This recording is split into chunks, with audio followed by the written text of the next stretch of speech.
petit. Et but. Oh, chute. Oh, une grosse chute ici à droite de la route.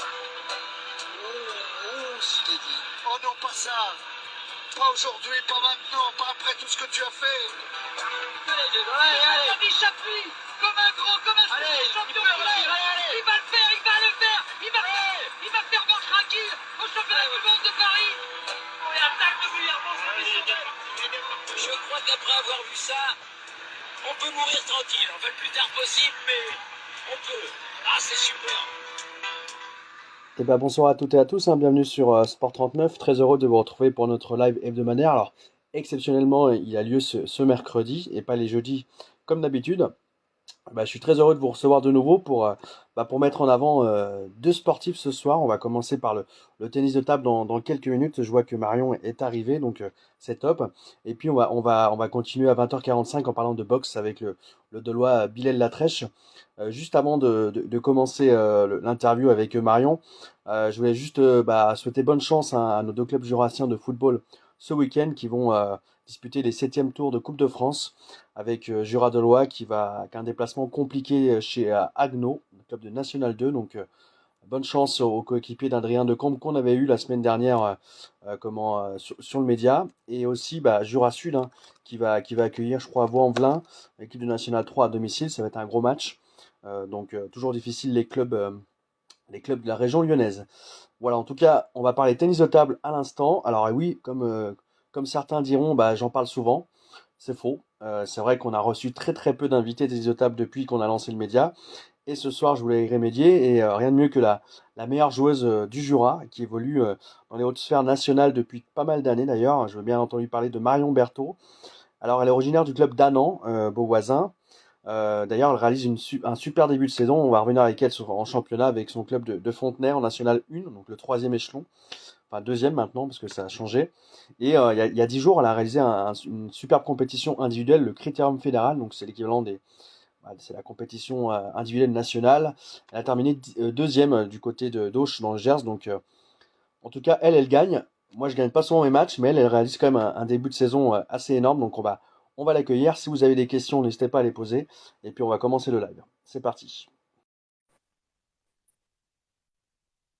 Et je salue Ludovic et je salue également petite pensée pour ma chère Anissa. Bonsoir Marion. Hello, ça va? Ça va et toi? Oui, ça va. Alors, merci d'avoir accepté l'invitation pour intervenir sur le média. Alors, c'est vrai que je ne l'ai pas forcément dit, mais on se connaît depuis, je sais pas, je t'ai vu débuter le tennis de table, je pense, pas loin. Justement, qu'est-ce que tu fais un petit peu en dehors du ping, si tu peux te présenter en quelques mots? Bah là, pour le moment, je suis encore étudiante. Donc, je suis à Dauphine en master comptabilité, contrôle, audit. Et cette année, je suis en année de césure. Donc, c'est une année où on nous permet de faire un an de stage. Donc là, je suis actuellement en stage en tant qu'auditrice chez EY, un cabinet d'audit à la Défense. Et c'est vrai qu'on le disait à l'instant, on se connaît depuis, tu es très petite. Le ping et toi, c'est un petit peu une affaire de famille, hein. Tu as commencé assez tôt et puis tu as été inspiré par tes sœurs, j'ai l'impression. Oui, oui, bah mes deux grandes sœurs en ont fait dans un petit club à côté de chez nous, donc à Annan. Et j'ai suivi le mouvement, quoi. Donc tu as commencé quoi, à 8 ans, 9 ans, c'est ça, à peu près? Ouais, même 5-6, hein. Ah ouais. Tu étais en dessous de la table alors, c'est ça? Ouais, au début, on joue pas trop, hein. C'est vrai qu'on parle de baby ping, pour celles et ceux qui ne Voilà. connaissent pas sur cette pratique. Pour faire un petit récap assez rapide de ta carrière, tu as quand même, on va dire, gravi les échelons 1-1 et puis très rapidement, tu as su quand même te distinguer à l'échelle régionale, après intégrer les compètes nationales. Il me semble que tu es parti à un moment donné t'entraîner du côté du Creusot, c'était vers quel âge à peu près? Ouais, j'ai fait mon année de seconde au lycée là-bas, un an, et après, j'ai rejoint Marly-le-Roi en première. Et moi, je me disais, alors, d'autres d'ailleurs, à l'époque, s'étaient posé la question, pourquoi Marion est pas partie peut-être avant dans peut-être des structures nationales ou peut-être limite en termes de niveau pour intégrer ces structures nationales, c'est ça qui a fait que t'as pas pu y aller? Bah ouais, quand j'étais petite, minime, cadette, j'étais dans le groupe France Détection. Mhm. Après, quand on vient d'un petit club, bah c'est différent, quoi. On est un peu moins privilégié quand même. On vient pas des grands clubs habituels. Et bah forcément, j'ai été quand même un peu mise de côté. et je comprends aussi enfin pourquoi. Mais, mais après, moi, j'ai fait mon petit chemin tranquille.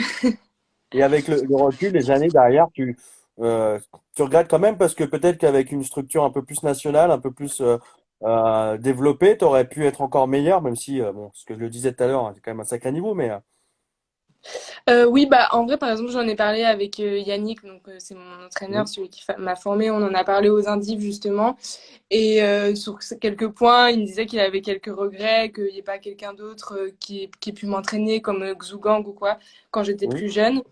Mais au final, enfin moi, je regrette rien. Aujourd'hui, enfin, je suis épanouie au niveau scolaire.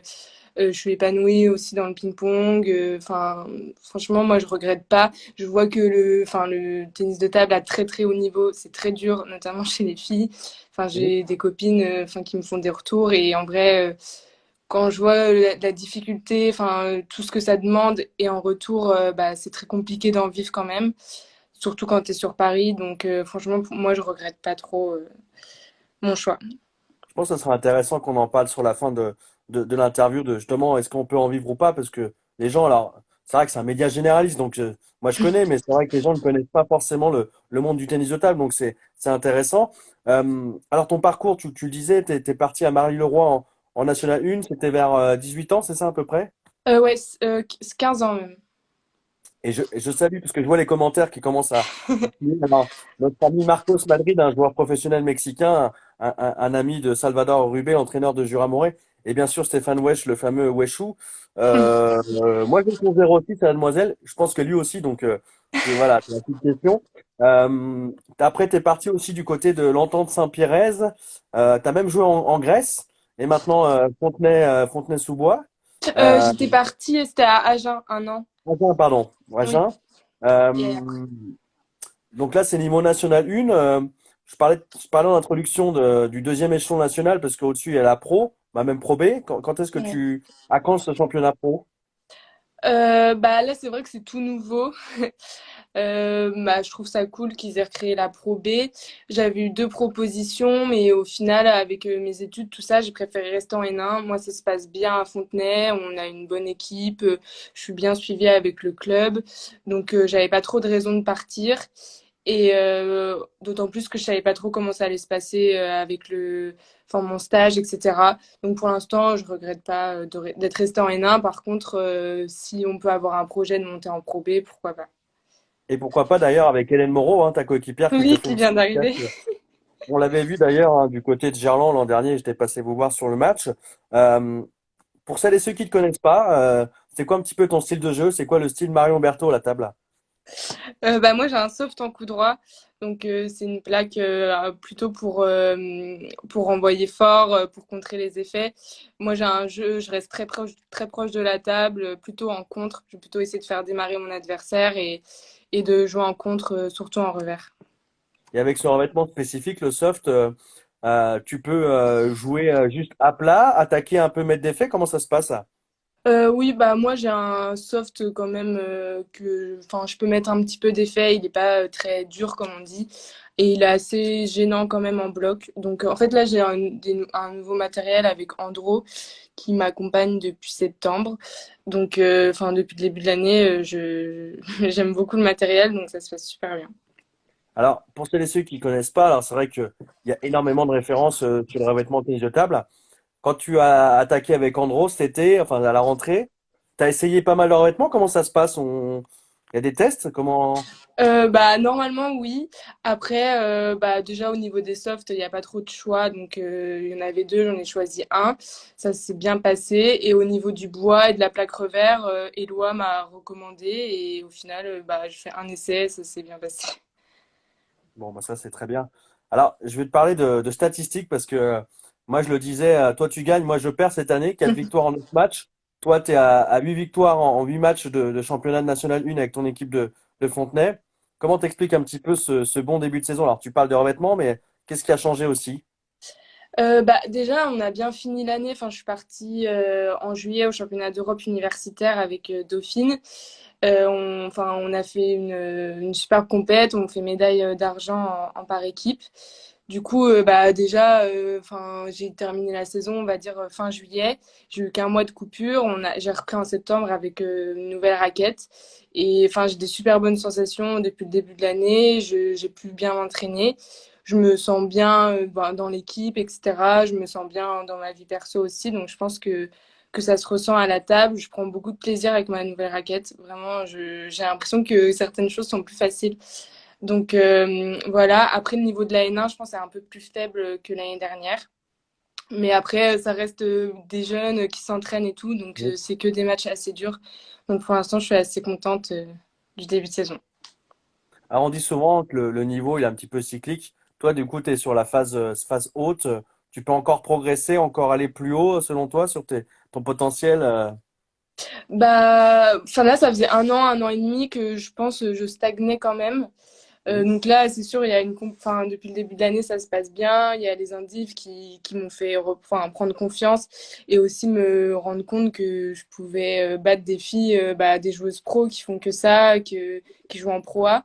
Donc c'est sûr que ça fait plaisir et que ça prouve que même que si on fait des études et qu'on joue un petit peu au ping-pong, bah, on peut rivaliser. Alors, ce qui est intéressant, c'est que en termes de classement national, pour expliquer un petit peu aux gens, tu es classé 80 donc national, donc c'est tous les joueurs, même étrangers qui jouent en France, enfin les joueuses, pardon, avec 2000 points officiels, 2013 points. Alors, à titre de comparaison, je le disais tout à l'heure, moi je n'ai que 1300 points et encore moins, donc il y a à peu près 8 classements d'écart qui nous séparent, donc un gouffre. Tu parlais des individuels, c'est intéressant. Effectivement, il y a 10 jours, je voulais en parler avec toi. À Auch, tu as battu quand même la numéro 42 nationale, ton ami Audrey Zarif, qui joue en pro. Aussi Leili Mostafavi, qui joue pareil en pro 50 nationale. Deux grosses perfs. Là, on se dit quand même, tu as ta place en pro, quoi, quand on voit ça. Oui, enfin, en vrai, même moi, je me dis, bah, parce qu'en fait, Lélie, Audrey, pour moi, c'est des filles que je connais depuis toute petite, qui ont toujours été dans les meilleures. Et bah, c'est sûr que quand je les bats, enfin, en vrai, je suis super fière de les avoir battues. Enfin, je me dis, elles font que ça, elles donnent tout pour le ping-pong. Et donc, réussir à rivaliser tout en gérant à côté mes études, en vrai, ça c'est cool. Et, enfin, le niveau de la Pro A, moi, je pense, est beaucoup trop élevé. Après, Mhm. pourquoi pas jouer en Pro B un jour. Enfin, j'espère jouer en Pro B un jour. Alors, je réponds à Pierre-Louis qui dit, est-ce qu'on peut poser des questions à Marion? Bien évidemment, je te laisse, Pierre-Louis, inscrire une petite question. Alors, peut-être que tu le connais, je vois que tu souris, donc c'est quelqu'un du club. Non, c'est un ami de master. Donc, bah, Pierre-Louis, je te laisse poser une question, alors intéressante, hein, bien évidemment, sur le ping, et notamment le ping féminin. Ludovic qui pose la question d'ailleurs, alors je voulais en venir, mais du coup, il me tend un petit peu la perche, est-ce qu'on peut vivre du sport, du tennis de table féminin en France? Je sais que les garçons ils vivent pas mal. C'est quoi la situation un peu chez les filles? Bah, en vrai, moi, personnellement, ça me permet d'avoir un petit revenu à côté. J'ai pas du tout le statut de joueuse pro. On va dire que c'est des indemnités. Après, les meilleures françaises qui jouent en Pro A, ça reste quand même assez compliqué. Enfin, quand tu dois payer un appartement en région parisienne, plus les frais, etc., je sais que c'est pas facile. Ouais.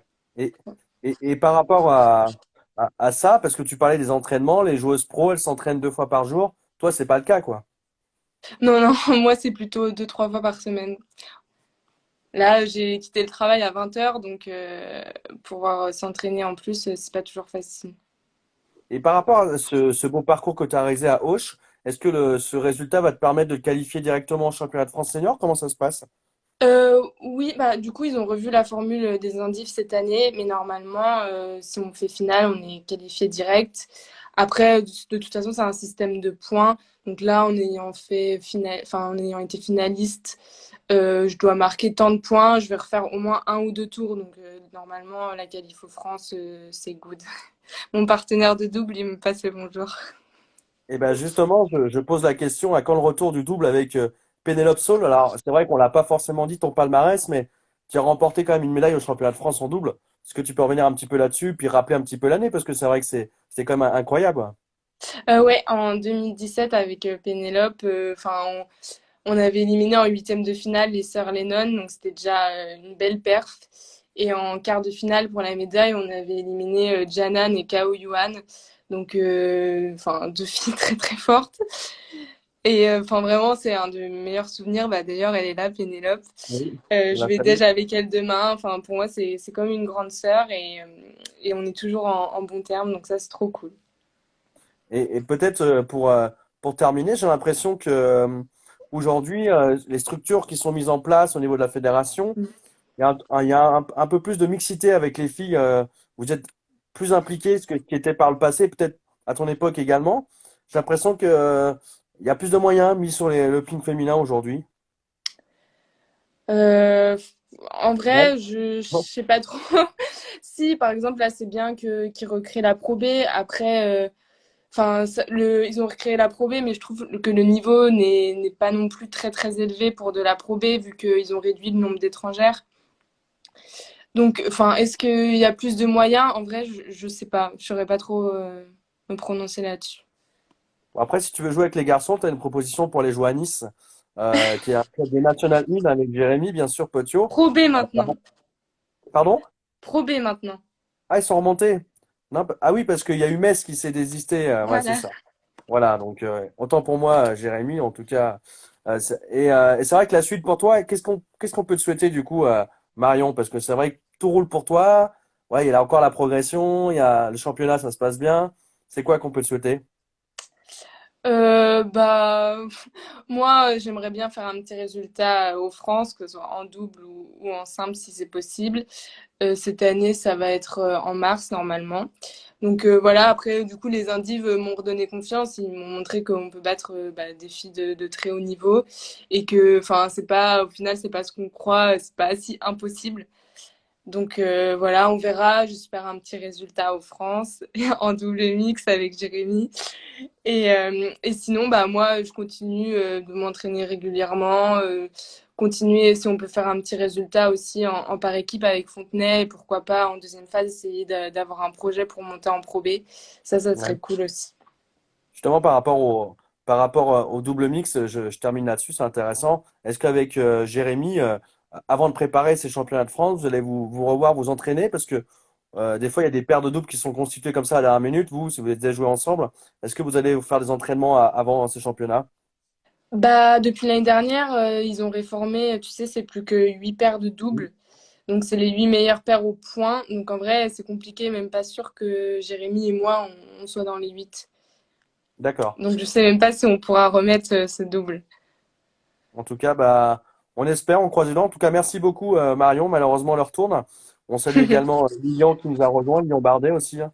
Donc, merci encore. Plein de bonnes choses pour la suite de la saison parce qu'elle vient que de commencer. Donc, encore pas mal de matchs à disputer. Donc, encore bravo pour ce début de saison. Et puis, à très bientôt, Marion. Merci à toi, bonne soirée. Bonne soirée, ciao. Salut.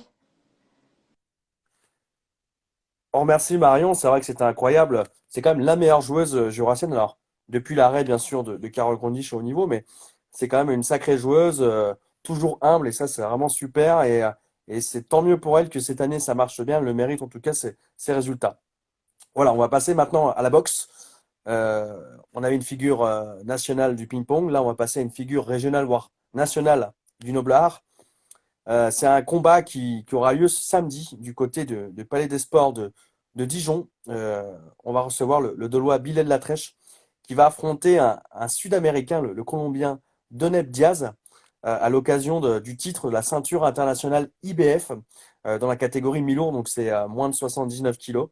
Donc on va revenir avec Bilal sur ça et ça va être incroyable le match à venir. Il y a déjà de la tension qui est là, donc on va recevoir Bilal pour parler de tout ça.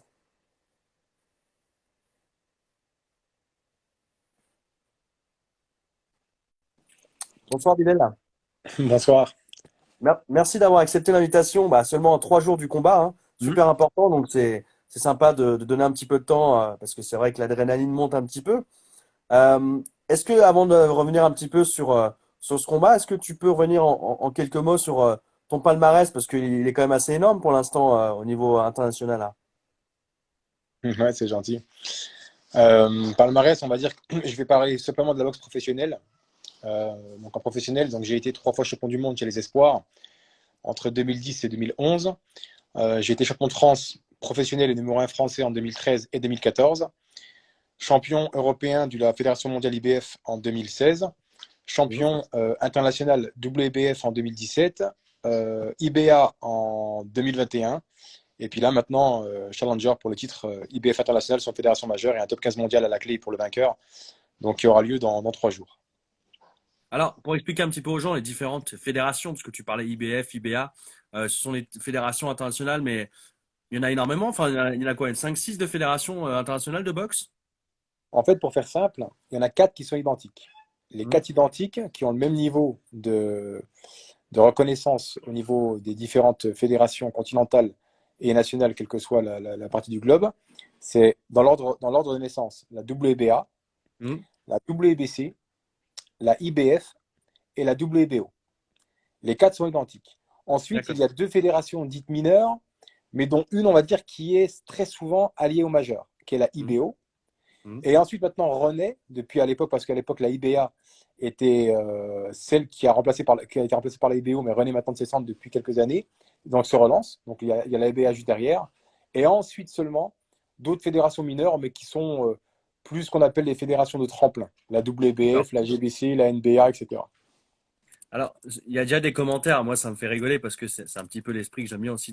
Alors, c'est toujours bon enfant, mais il y a un commentaire de 313 Azara qui dit Salut Bilal, démonte-le. Alors, on va être un peu mesuré dans les propos, mais ce combat, c'est vrai que d'ailleurs, il devait avoir lieu un petit peu. Ça a été reporté. Ça devait avoir lieu il y a quelques mois déjà. Est-ce que tu peux revenir un petit peu sur ce qui a poussé un petit peu cet ajournement du combat? On est quasiment au même soir, enfin la veille plutôt du mois de juin. Et c'est vrai que moi j'apprends que en fait, il y a eu un défaut de demande d'organisation au niveau fédéral qui n'a pas été transmis au bon moment à la fédération nationale pour la validation donc préfectorale et puis bien sûr fédérale à ce niveau-là. Moi je l'apprends à ce moment-là, en fait c'était hier. Et je suis quasiment dans mon dernier, voire avant-dernier entraînement après 2 mois de préparation intensive. Et je suis, à la fois, j'arrive pas à y croire au début. Je me dis, ils vont trouver une solution.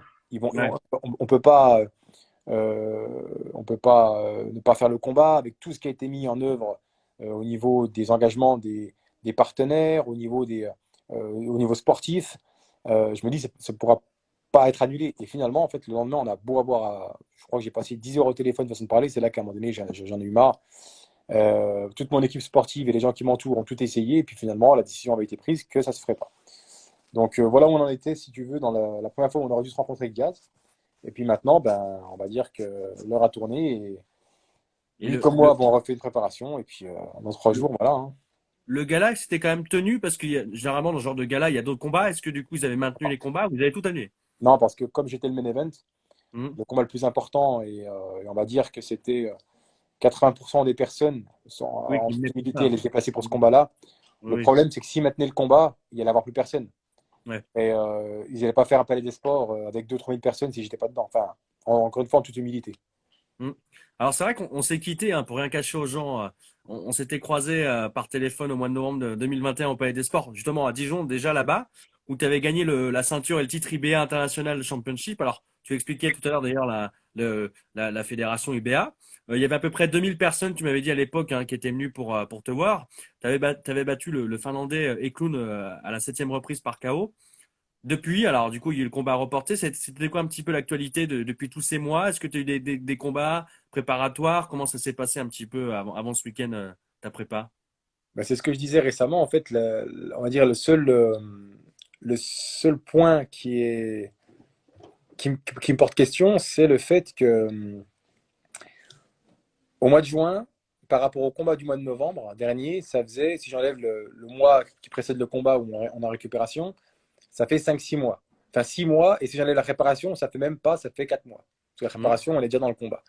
Donc c'est court et c'est très bien. Là, la différence, ça fait 11 mois. Ouais. C'est énorme.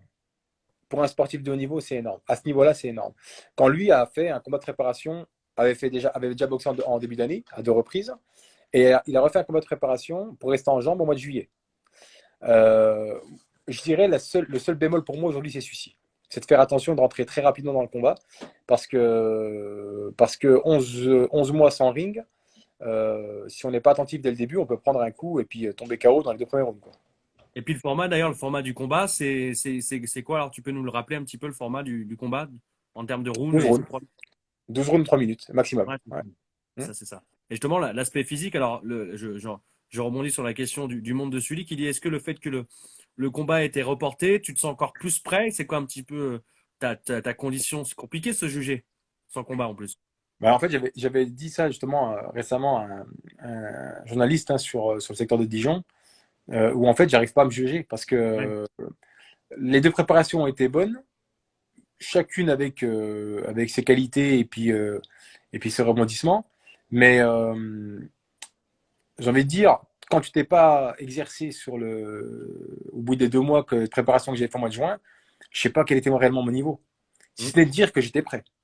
Ouais. Comme là, je suis prêt. Mais après, c'est comme tout, c'est dans la compétition qu'on mesure ces différents facteurs qu'on doit retravailler par la suite pour potentialiser ses, euh, ses forces, quoi. Mm. Alors, c'est intéressant que tu parles du mois dernier parce qu'effectivement, dans les colonnes de Dijon Hebdo, ton adversaire Deneb, il annonçait un petit peu la couleur. Alors, toi aussi, hein. Il a dit nous entraînons dur pour être prêt à livrer une guerre à la trèche. Alors, moi, ça m'a fait rigoler cette petite phrase. C'est une petite phrase qui a dû te booster quand tu l'as lu, comme lui a dû être boosté quand tu lui as dit je vais partir à la guerre face à lui. Enfin, c'est sans faire de jeu de mots, c'est une bonne guerre, mais c'est bien. Enfin, c'est plutôt bon enfant. C'est le boxing business, exactement. Après je m'attends à un combat. Je sais que le boxeur, vu sa vie, vu sa façon d'être et vu le pays, c'est des mecs qui sont pas froids aux yeux, même quand ils viennent ici. Bon, là, je sais qu'il est là, maintenant qu'il s'est déjà entraîné et qu'il est bien en jambes, ça, je peux vous l'assurer. Je sais il sera prêt à une guerre, ça c'est clair. Il s'est préparé pour, il sait que pour lui aussi c'est une grosse chance de monter au-dessus, donc je sais qu'il sera prêt pour livrer une guerre. Après, c'est les jeux voilà, hein, c'est les jeux de l'info intox dans la boxe, comme on le sait. Bon, moi, on va dire que maintenant, à mon âge, il est un peu plus jeune. Le travail il sera fait. Voilà. Mm. Je suis pas né aussi avec une cuillère en argent dans la bouche. J'ai d'autres visages quand il faut savoir les montrer. Et ne s'inquiète pas, je serai là pour lui faire face. Et quoi qu'il arrive, je vais répondre présent. En tout cas, c'est vrai qu'il a un sacré palmarès, hein. On l'indiquait, champion de Colombie, d'Amérique du Sud, enfin centrale, pardon, de sa catégorie. Est-ce que c'est en toute, on va dire, transparence, est-ce que c'est l'adversaire le plus coriace que tu as eu à boxer ou il y a eu d'autres par le passé qui sont à peu près du même calibre? Non, j'ai eu du même calibre quand même. Ouais. Si je prends El Martillo Morica à l'époque où je l'ai boxé, qui avait 11 combats, 10 victoires, c'était mon deuxième championnat du monde espoir. Si je prends Bellet, que je boxe chez lui à Tahiti pour mon deuxième championnat de France, qui était tout aussi fort. Enfin, non, j'en ai eu quelques-uns qui étaient aussi forts. Enfin, et d'autres encore que j'aurais pu citer, que ce soit par les victoires ou les défaites. Il y a eu quand même des bons boxeurs. Maintenant, c'est sûr qu'avec un palmarès comme ça, il prétend, voilà, il est quasi, si ce n'est que j'ai été, on va dire, plus titré, mais il est quasi aujourd'hui, j'ai envie de dire, je perds mes mots, il est, euh, il est favori, plus ou moins, Oui. plus Ouais. jeune, 20 combats, 18 victoires, 12 KO. Même s'il n'est pas chez lui, certains le mettent en favori. Bon, moi, ça ne me dérange pas. Ça me dérange pas. Et puis, j'ai envie de dire, je suis pas à dire qui va être favori avant le combat. On verra sur le ring. Voilà, qui D'ailleurs, passe. Hmm. autour du ring, qui c'est qui va te soutenir? Ton entraîneur pose la question Ludovic, hein, c'est qui ton entraîneur qui t'a suivi, qui va être derrière toi samedi? Les trois entraîneurs qui seront dans mon coin seront donc Alain Paon de Hmm. Vesoul, Marcel Jordanella de Dijon et Frédéric Alix de Besançon-Saint-Vite. Ce D'accord. seront les trois. Et puis j'y rajouterai en quatrième, qui ne sera pas dans le coin parce que il y en a que trois qui sont là, mais en quatrième, normalement, il y aurait aussi Clément Randus, qui était mon préparateur physique aussi pour toute la préparation. Pour terminer sur le Colombien, tu as dû voir un petit peu des vidéos, lui, hein, ça se prépare un combat, hein, on regarde des vidéos. C'est quoi un petit peu ce que tu as vu, ses qualités premières? Ouais, il est très actif, hein, très vite. Lui, il n'attend pas, il y a pas vraiment de neurones d'observation quand on le voit boxer. Quitte à des fois se mettre même lui en danger, il prend Mm. des risques. C'est ça, je pense que c'est son style, hein, c'est son style qui veut ça, parce que le mec il est puissant, donc il va essayer de tout gérer, tout miser dès le début pour essayer de s'imposer physiquement. Et j'ai lu, alors dans les commentaires, peut-être tu me diras si c'est vrai ou pas, que le deuxième combat pro pour l'instant, a été annulé. C'est ça? C'est Non? vrai. Si, c'est Ouais. vrai.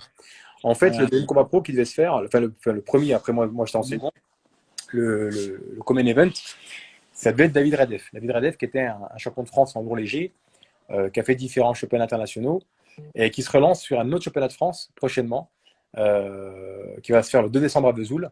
Et il voulait faire un combat de préparation à cet événement-là.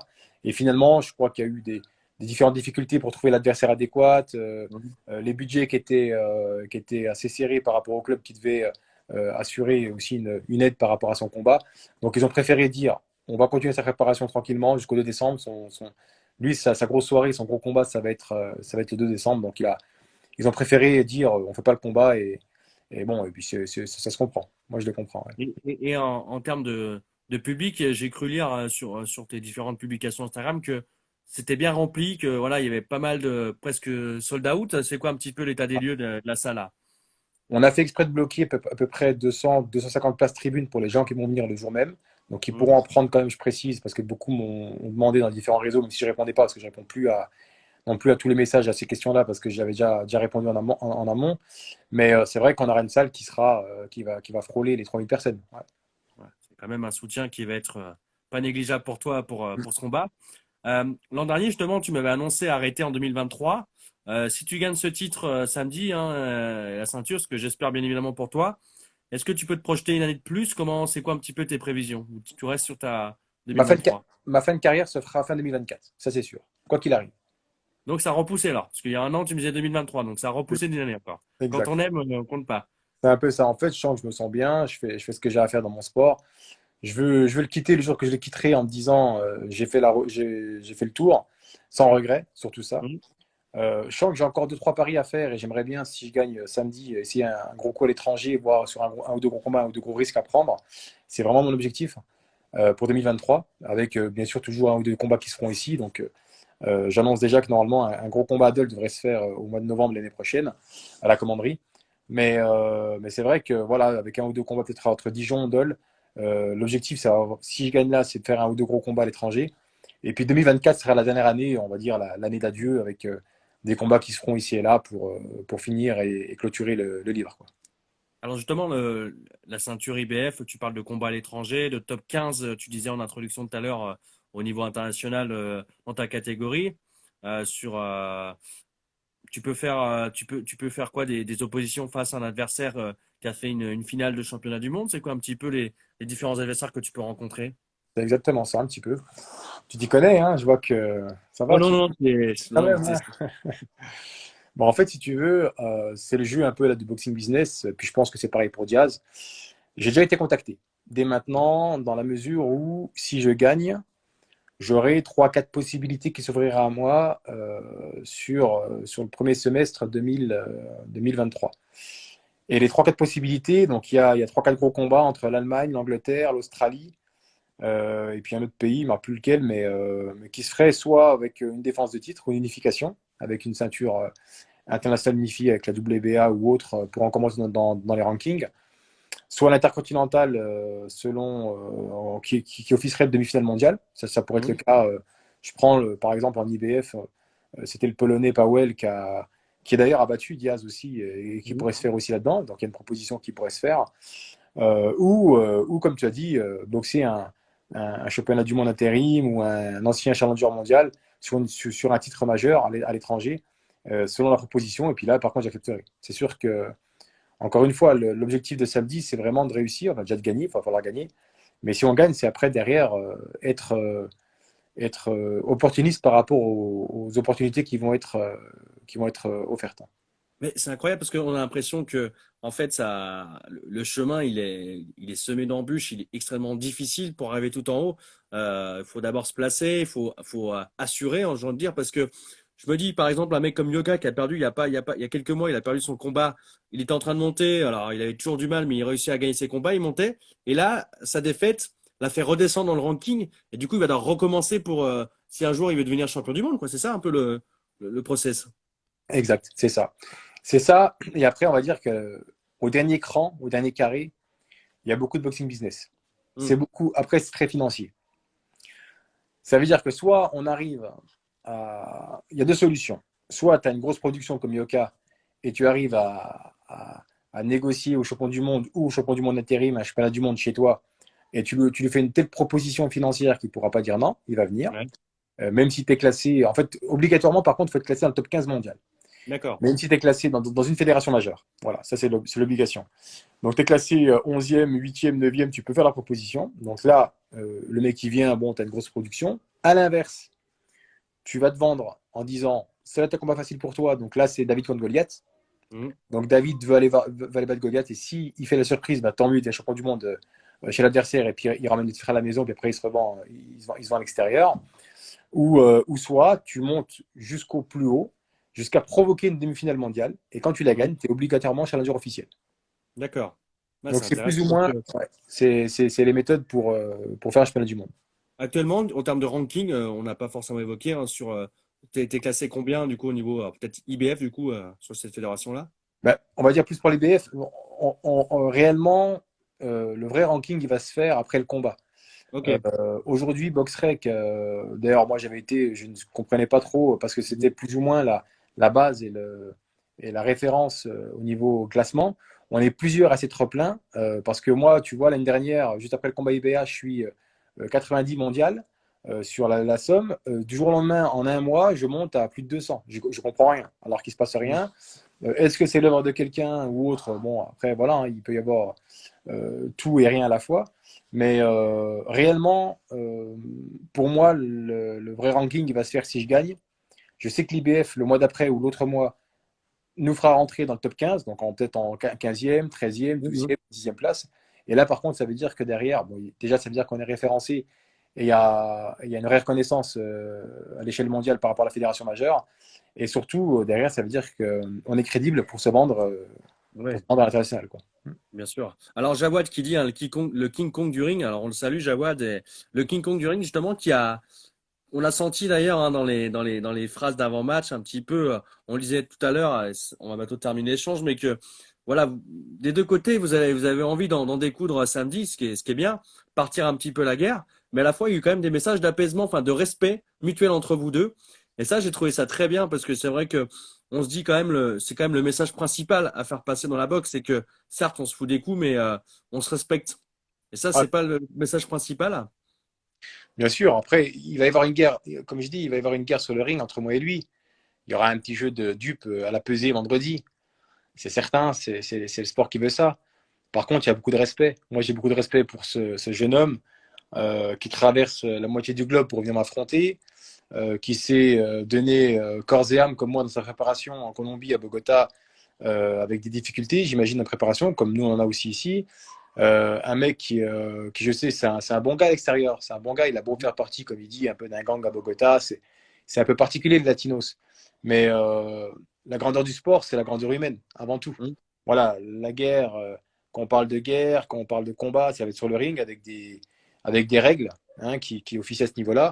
À l'extérieur, après le combat, on se fera la bise et puis on ira peut-être boire un café juste après l'antidopage ou autre, tranquillement entre nous. Ça, c'est sûr. Ouais. Pour terminer, tu parlais tout à l'heure de fin de carrière en 2024. Qui pourra te succéder dans la boxe jurassienne au niveau professionnel?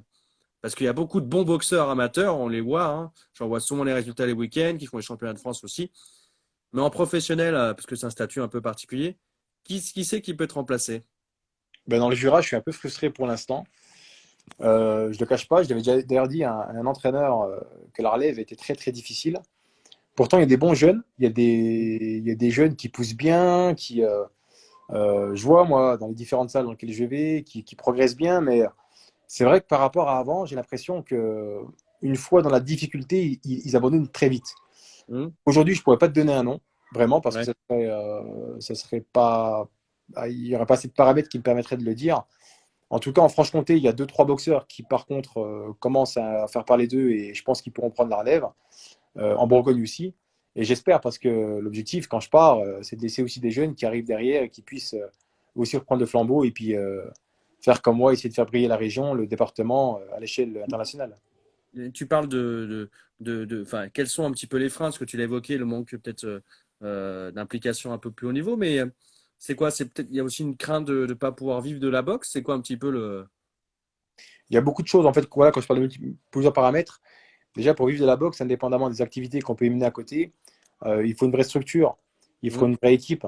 Et à la fois une équipe sportive, à la fois une équipe administrative, professionnelle, de partenariat, d'ailleurs, qui n'est pas et qui doit être très différente entre ceux qui vont gérer le sport, qui ne sont pas, eux, spécialisés dans l'entrepreneuriat et la gestion d'entreprise, comme c'est le cas dans une entreprise sportive, parce que le sportif individuel, c'est un sportif, c'est une entreprise Mhm. libérale à lui seul et c'est lui qui construit sa carrière.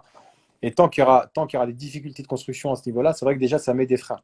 Après ça, c'est certain que le manque aussi, moi, je trouve qu'il y a le manque d'engagement de certains clubs à s'engager et à sécuriser le sportif dans la partie, j'ai envie de dire, les bases financières dans ce qu'il devrait avoir et dans ce qu'on devrait lui trouver pour un plan Ouais. de carrière qui soit aussi protégé, pour un plan de carrière qui soit aussi protégé à la fois dans sa carrière sportive que extra-sportive. Et le conseiller. Euh,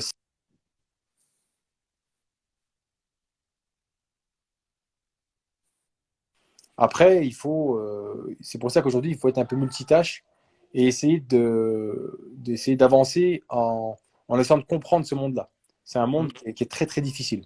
Et là, je comprends les jeunes qui, des fois, veulent arrêter parce qu'ils sont fatigués. Ils se disent, au moindre pépin ou à la moindre défaite, on les lâche. Qu'est-ce qu'on fait derrière? Qui reste derrière? Ou aussi, on se blesse.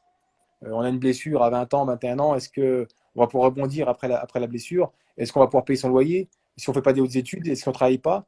Moi, c'est des choses que je comprends chez les jeunes. Et Moi, justement, c'est, j'avais été frustré, pour donner ouais. une histoire. En 2015, il y avait un jeune, pendant 3 ans, on l'a pris en main à Dijon. Il était super, le petit Kevin. On le faisait faire des entraînements en équipe de France, hein, pour dire, je me suis dit, lui, c'est la relève plus tard en Mhm. Bourgogne-Franche-Comté. C'est un bon boxeur, frappeur, intelligent. Enfin, le gamin arrive à 19-20 ans, il décide d'arrêter. Ben, c'est son droit. Ouais. Moi, je lui ai dit, écoute, Kevin, tu passes à côté d'une carrière de malade. On t'a fait Mhm. rentrer en équipe de France, tu as un sacré niveau amateur, tu vas pouvoir passer pro dans 1 ou 2 ans. T'es ma relève indirectement, t'es celui qui va pouvoir faire au minimum un championnat de France professionnel. Enfin, pense-y, il a envie d'arrêter. Eh ben, toute la frustration qu'on a eu moi à l'entraîneur, malgré tout, comme je lui ai dit à l'entraîneur, c'est son choix et c'est son droit.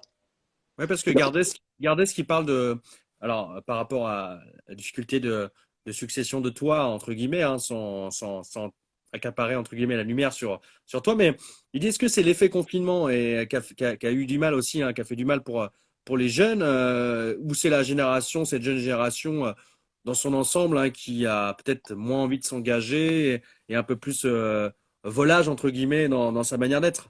bah, je pense un peu les deux. C'est un peu ça. Ouais. Ouais, vraiment. Je pense que le confinement il y a eu beaucoup de difficultés qui se sont posées à l'après-confinement. À contrario, ce qui est particulier, c'est que moi, je vois les salles de boxe assez pleines, mais par contre, pas de compétiteurs. Bah, moi, je vais me Énorme. lancer peut-être dans le cardio box dans quelques années, là, parce que Ouais, je ouais, trouve que c'est bien complet. Donc, exactement. Et ben, en fait, c'est beaucoup ça aujourd'hui. Moi, je mm, vois les salles, par exemple, à Dijon, à Besançon, quand je pars de ta gauche, elles sont blindées. Mais c'est mm. plus du loisir, du cardio box ou de l'éducative, même chez les adultes. Par contre, il y a très peu de compétiteurs. Et là, je pense que, justement, il y avait aussi un mauvais virage qui a été pris à la fois par les clubs, mais surtout par la fédération, parce que les clubs, je ne vais pas forcément leur faire leur procès ici, c'est pas le but, parce qu'ils font avec leurs moyens et leurs difficultés. Exactement, Mais bien la sûr. fédération a très très mal organisé, c'est très très mal structuré et très mal professionnalisé au niveau justement de la gestion des carrières de leurs compétiteurs. Mais du coup, est-ce que c'est plus un choix politique de s'orienter plus sur les loisirs que sur de la compétition? Ça s'entend aussi. Bon, aujourd'hui, je pense que là, tu vas même trop haut pour eux. Là, tu parles de choix Ouais. politique, ça veut dire que ce serait décidé. Moi, je pense que c'est même pas décidé aujourd'hui. Je pense qu'aujourd'hui, ils sont à défaut de pouvoir décider. Donc, ils font D'accord, avec. d'accord. Bon, on va s'arrêter là, malheureusement. Et puis, c'est vrai que l'horloge tourne, mais en tout cas, c'est hyper intéressant. Quand même, le message principal, c'est bah, tous derrière toi samedi, hein. On espère que ça Et, va, ça va bien se goupiller. Puis en tout cas, et si ça goupille bien, après, toutes les bonnes choses après au-dessus qu'on a évoquées tout à l'heure ensemble. Donc voilà, plein de bonnes choses dans le Bilal. Merci beaucoup. merci. Et Je puis bonne représente. soirée. Et puis bah, bon courage pour samedi. Merci. À À bientôt. bientôt. Salut. Ciao. Alors, merci à Bilal. Alors, merci à vous aussi hein, d'avoir été présente et présent en nombre ce soir. Je vous rappelle bien évidemment que bah, ce live, hein, les deux interviews sont à retrouver dès demain sur notre page YouTube, hein. N'hésitez pas d'ailleurs à vous abonner sur notre page YouTube Sport 39. Merci à celles et ceux qui ont découvert le média ce soir, hein. Pareil, n'hésitez pas à vous abonner. On va peut-être passer un jour les 2050 abonnés, 2100, on verra. Mais en tout cas, c'est pas le nombre qui fait la qualité. En tout cas, merci beaucoup à vous. Je fais juste un petit commentaire à Gardès, hein. Le goût de l'effort du travail se perd et pas qu'à la boxe. Peut-être qu'il y a aussi, alors là c'est mon avis personnel, peut-être aussi d'autres envies de bien-être familial, personnel, parce que dans le travail aujourd'hui, on veut travailler, mais on veut aussi avoir son petit confort à côté, ce qui est mon cas. Donc, je peux comprendre aussi cet aspect-là. Donc, c'est pour ça. Mais en tout cas, merci encore à toi pour ta présence, Gardès. Merci à vous tous, hein. La guerre commence samedi. La guerre sur le ring seulement sur le ring, comme j'ai envie de dire. Et en tout cas, merci beaucoup à vous. Et puis, bonne soirée. Et puis, je vous retrouve dès jeudi prochain pour notre nouvelle émission hebdomadaire, comme d'habitude. Et puis, bon courage, hein, bien évidemment, je le disais en introduction de l'émission, à nos deux clubs jurassiens en Coupe de France ce week-end. On espère que les deux vont passer pour avoir un 8e tour. Allez, bonne soirée à vous et puis à très bientôt. Ciao. Et Jawad, tu peux me envoyer des messages en direct. Je dois couper le live parce que c'est déjà assez long. Donc voilà. En tout cas, n'hésite pas à me faire des messages. Avec grand plaisir, je te répondrai. Voilà. Bonne soirée à vous et à très bientôt. Allez, ciao.